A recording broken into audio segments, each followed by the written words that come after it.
policiers agressés au Nouvel An à Champigny. 14 interpellations.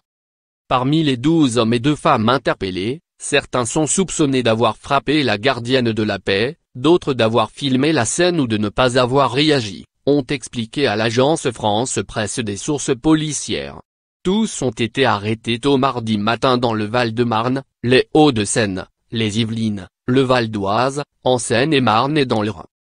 Âgés de 16 à 20 ans, ils ont été placés en garde à vue pour violence en réunion sur personne dépositaire de l'autorité publique, non-assistance à personne en danger et enregistrement ou diffusion d'images de violence, a confirmé le parquet de Créteil.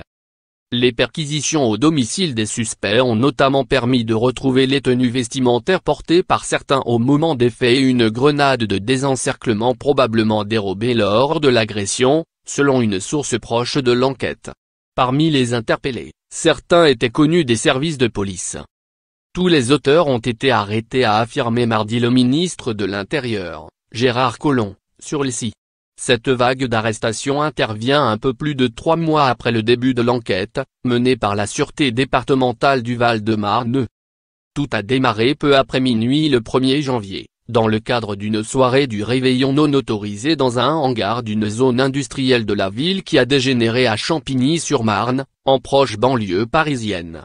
Cette nuit-là, un capitaine de police et une gardienne de la paix du commissariat voisin de Chennevières-sur-Marne arrivés en renfort quittent leur véhicule et se retrouvent rapidement au milieu de la foule, qui s'éparpille.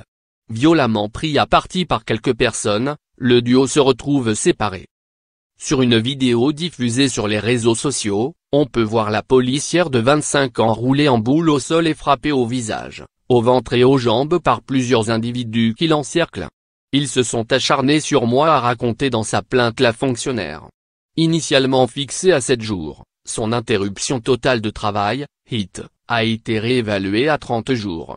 Non loin de là, le capitaine, âgé de 48 ans, reçoit au même moment un coup de poing au visage qui lui fracture le nez, agression qui n'a pas été filmée et qui lui a valu 10 jours d'IT. Cette agression, largement médiatisée, avait suscité l'indignation, dont celle du président Emmanuel Macron, qui avait condamné un lynchage lâche et criminel et promis que les coupables seraient retrouvés et punis.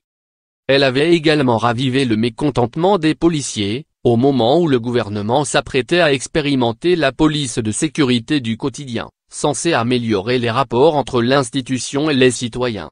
Certains syndicats policiers réclamaient le retour des peines planchées ou la suppression des aménagements de peine pour les personnes coupables d'agressions envers les forces de l'ordre. Le ministre de l'Intérieur, Gérard Collomb, a temporisé, promettant une réponse forte sans annoncer toutefois de changement législatif. Selon l'Observatoire national de la délinquance et des réponses pénales, 767 policiers ont été blessés en mission en 2016, un chiffre en augmentation, notamment concernant les victimes d'agressions par arme.